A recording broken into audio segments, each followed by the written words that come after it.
Good morning. This is Marion Shepherd coming to you again, talking to you about some poems in my book, My Thoughts and Dreams. I wanted to discuss two of my poems. You notice when you open the book, the second and third poem is one I really like. I want to talk about. One is called The Balloon Game. I don't know if you can see it there, but it says Balloon Game, The Balloon Game. And the other one is called My Little White Dress. Your Little White Dress. Excuse me. I don't wear a little white dress or any dress at all. Um, the balloon game. I want to explain the balloon game so when you read it, you'll kind of know where it came from. The balloon game was actually a game I had came up with, and again, talking my first love. I'm not going to call her name out. But she know who she is, and people who know me know who she is. And of course, her name's in the book anyway, so you can read it. But the balloon game, I thought about it on her 19th birthday. She was turning 19, and I kind of think out of the box every now and then with my imagination. My imagination just it's there, uh, there sometime, and then sometimes it's all over the place. But I wanted to, what would be something different that I could do for her birthday, giving her gifts. And I thought about it. I think I might have saw something like it on a game show or like Let's Make a Deal or Price is Right. I'm not sure. Might have been even on Wanderama. If y'all remember that show way back in the 70s, we used to watch. But the balloon game came about as just something, uh, a different way of giving. It was supposed to be a different way to give her gifts instead of just wrapping it up in a box. And what the concept was, excuse me, well, everybody had like a gift table set up, and you set up this table, would put all the gifts on. And my vision at the time, it was a bouquet of balloons, like you see at a circus. They'd have this bouquet of balloons, and they were going to, except my bouquet of balloons would actually have stuff on the inside. And I planned on have like a little weight thing to hold it down and set it at the gift table. And of course, I would bring a box. Now, it was like, how some people propose. They have this big box, and then you open it up, and then there's a smaller box, and you open it up to the smaller box, and so on, till you get down to the small box. And usually, when guys propose to women, when they do it this way, they will have a ring in that box and get on one knee and propose. Well, again, she was turning 19 and I was 19 getting ready to turn 20. So we wasn't trying to propose. And like I said, again, it was just different kind of gifts. So the way the way the game would be played is when she opened up the little box, of course, instead of a ring or jewelry, it would actually be a needle. One of those hairpin needles that your mothers used to wear. It had it was like the long needle was about maybe 2 inches long and had the little plastic tip on the back. Remember those? Had like the pink and like green tips on them. They used to have hairpins. And of course, my thing was to look kind of strange while she's looking at me strange, like, what is this? Is this a joke? And sitting there just looking strange. Then I would, after things would calm down a little bit, I'd just take her by the hand. I said, look, you need this for your gift, to get your gifts. And my thing then again was I would set her in a chair where there's a table right next to her, and I would bring the balloons over, and I would tell her, okay, I said, have them set up in a row. The main one, of course, would be the one on the top. So you put what colors she liked or whatever, what colors you put. Of course, the main one would be a single color, away from the rest of them. And you would tell her that's the one you do last. So she would just go and pop a balloon, and something would fall out. Now, my thing is, okay, you want to give a gift, but of course you want to make it fun. And I mean, you can't put a major gift in every balloon. I mean, unless you super rich. So I was thinking like, I could take one balloon. You got to make sure the balloons aren't see through. It's not these little clear balloons where she can see what's inside. Because what's the fun in that? So you would get the balloon, and I was thinking you would take one of the balloons and you would put some couple of those Hershey's Hugs and Kisses in the balloon, and it'd be like a note inside that would say, "I know, I know these hugs and kisses are really sweet, but none are sweeter than the hugs and kisses that you give me." Something like that. And thank you for being in my life with it. Something like that. And then of course there would be like another one. Uh, it could be money if you want it to be money. It could be a gift card. Well, they didn't have gift cards back then, so money or a check. You know, I don't think she had turned down money. I was thinking in one balloon, it could be like an IOU.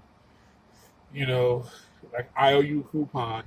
This coupon is redeemable for one full day of pampering. You know, one day.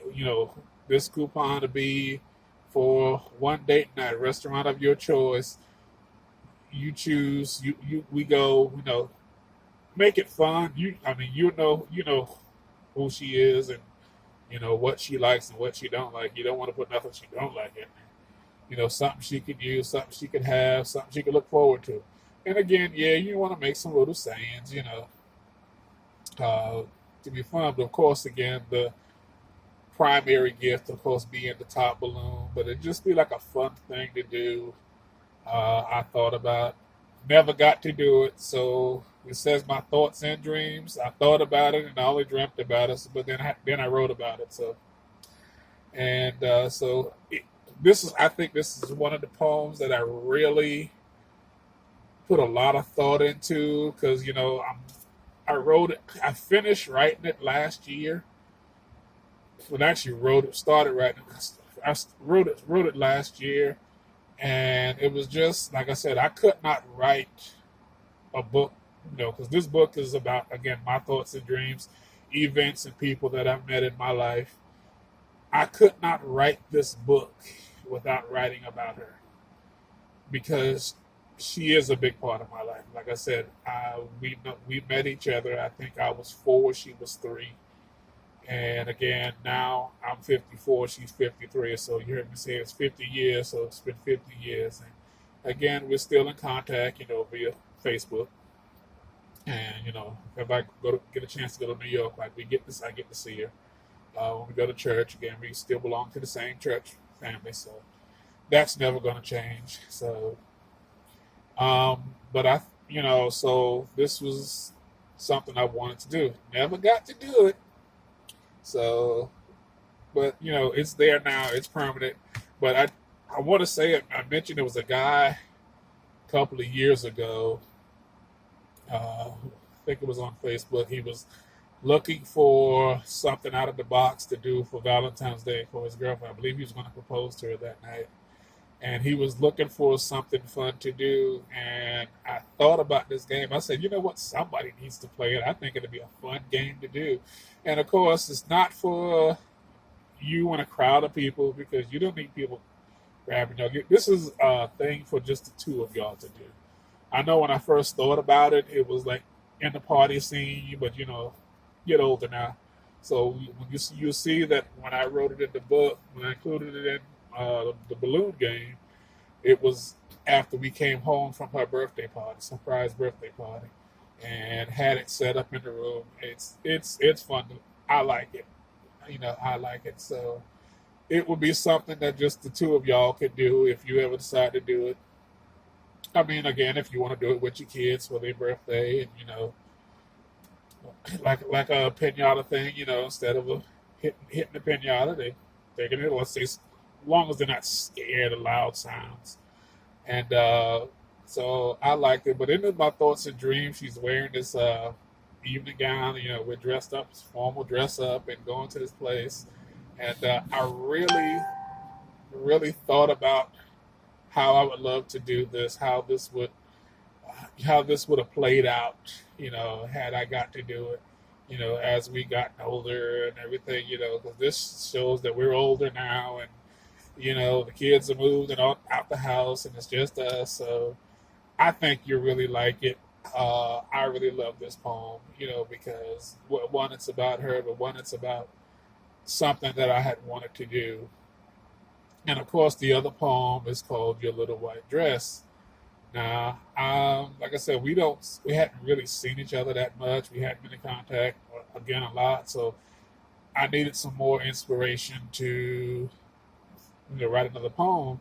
And I was going through her pictures, and she had this picture of her. Looked like she was either in a hotel or on a ship because she travels a lot, and like she was headed out of town. And yeah, I like the picture, and I like the little white dress, and it caught my eye. So, hello. So I'm like, what can I do with this?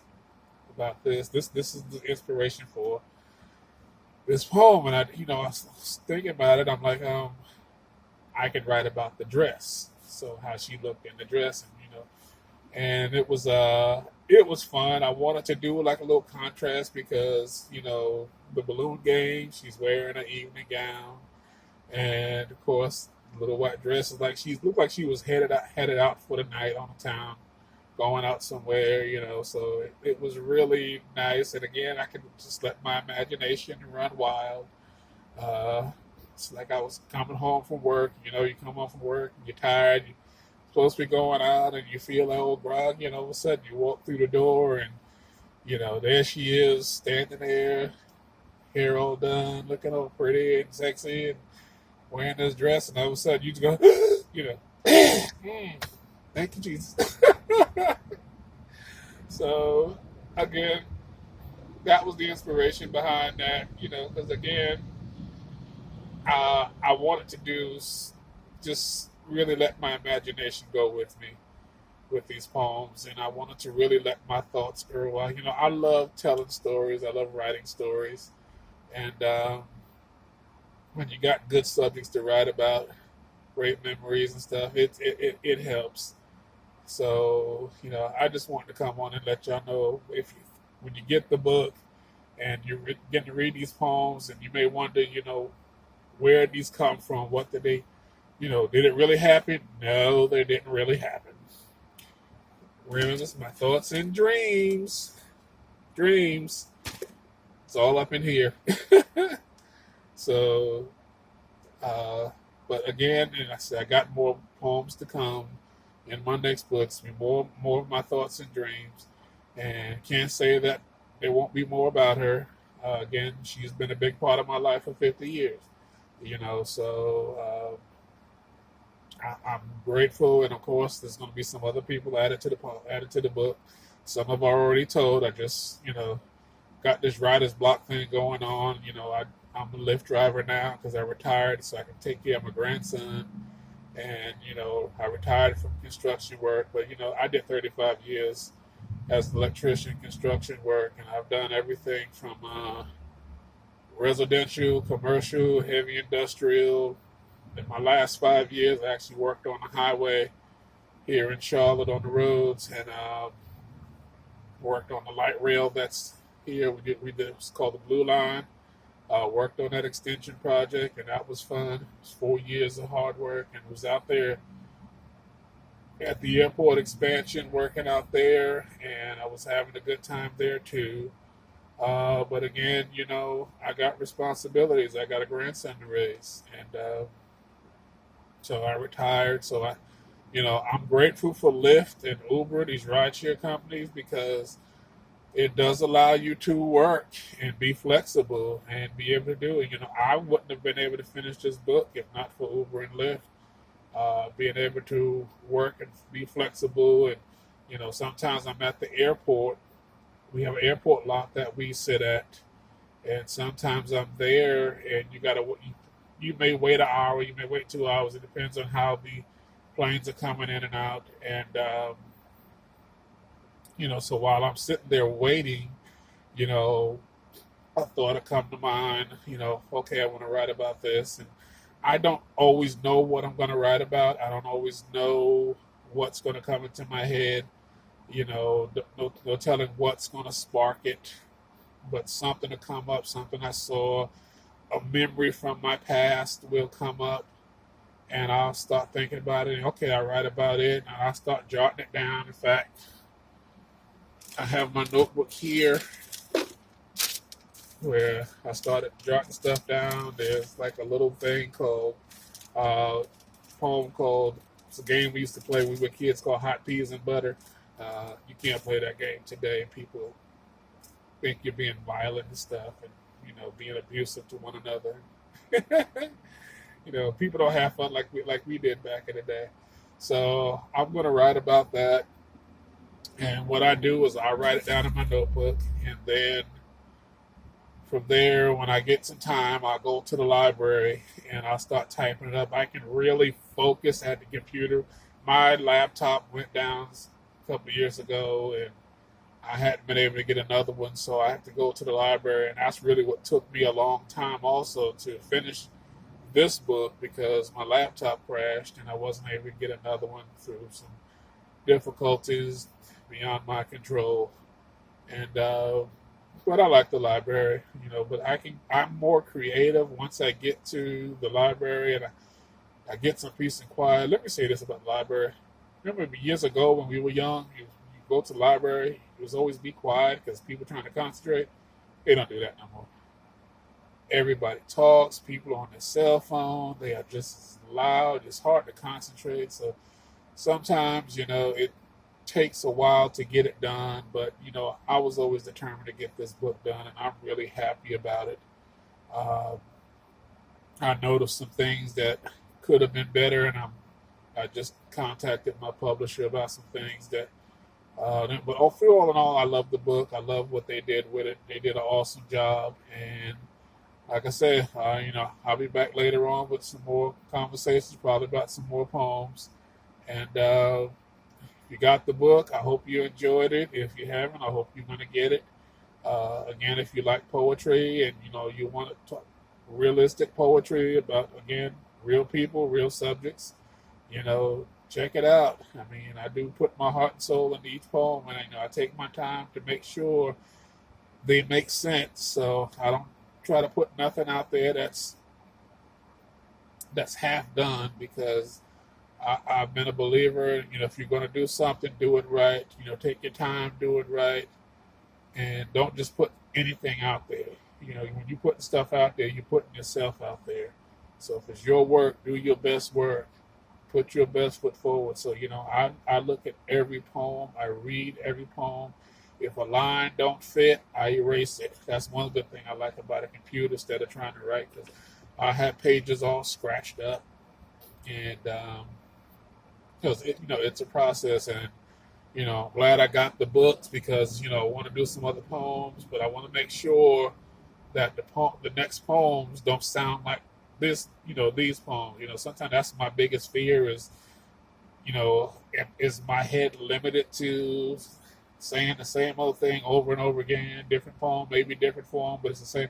I mean, there's only so many words you can use, and I don't want to put no big extravagant words where people got to get a dictionary to understand the poem. I want it to be simple, but I want to be able to understand it and get the feeling that I have, that I'm feeling in the poem, and how it. So I put my feelings into each poem, and it's like I say, it's a process, but it's a fun process, and I'm grateful that I'm doing something that I love doing. And again, I'm looking forward to other adventures in my life. Hey, I'm 54, I'll be 55 this year, and my thing is, if not now, when? There's no guarantee I got 54 more years to go. So if I don't follow my dreams now, I may never do it. I don't want to be one of those people who's left all their goals and dreams to in the graveyard with them, taking them with them. So again, I got a excuse me, I got a couple other businesses I want to start. One is a personal greeting card business. Just got to work that out somehow and where I can do that. And I know there's technology out there that can help me do it. I just got to find people that I can work with to get that going. Also, I want to do a line of barbecue sauces. Can't go into really details because somebody else who knows how to cook better than me will take that idea and run with it. And so, but it's a certain different type of barbecue sauces that I want to do, my own barbecue sauces. And of course, since I thought about the name, it's going to be Sweet Man Chef's Barbecue Sauces. So keeping my name. And of course, my songs that have written and plan on writing, and I'm hoping to get work with somebody. I talked to James Bignon some years ago. We had doing a workshop with him, and I was telling him about I write songs and I want to get them set to music, and how would I go by doing that with a musician? And I know he was telling me, he said, to get a song, your lyrics put to somebody's music, to work with them, it'll cost you anywhere from $500 to $5,000 per song. Anywhere in between, depends on how big you want to go with it. And again, there's no guarantee that everybody's going to like it, because people like what they like. And but I do want to give these songs life. I think they're great songs, and I think a good musician can really capture my vision of the songs and really bring them to life, and I think they'll be good. But again, it takes money these days to do everything, and I just don't have that right now, but I do hope in the future that I will, and I will see these songs come to life and get some, and let people get to hear it. But just want to touch bases with you, talk about these things. I don't know why every time I get these videos, my nose itch. So, but I just want to talk about it again. Like I said, if you get the book, My Thoughts and Dreams, again, it's on Amazon. It's on exhibit.com. I put, the other video, there's a description in there. If you look on my Facebook page, there's links to all there. So I think it's a good book. And from the feedback that I've been getting from a lot of other folks, they've been telling me they've enjoyed it. They've enjoyed every poem and everything. Now, I will say this, and I just noticed it myself. The description that they have on the back cover of the book, there was a letter that I had written concerning the book, where it came from. They actually put that in the book also instead of one of the poems. So when you see that, be like, oh, because that's what I said. Like, why did you put that in there? It got Untitled written on the top of it. So when you go to the computer and you print stuff off the computer, it has Untitled on the top. So I thought they was gonna erase that, but they didn't. So I know I make sure when I do it from now on, I just eliminate Untitled. Like I said, I just want to talk about that. So again, when you read The Balloon Game and your little white dress, I don't know why I keep want to call it mine. I don't wear dresses.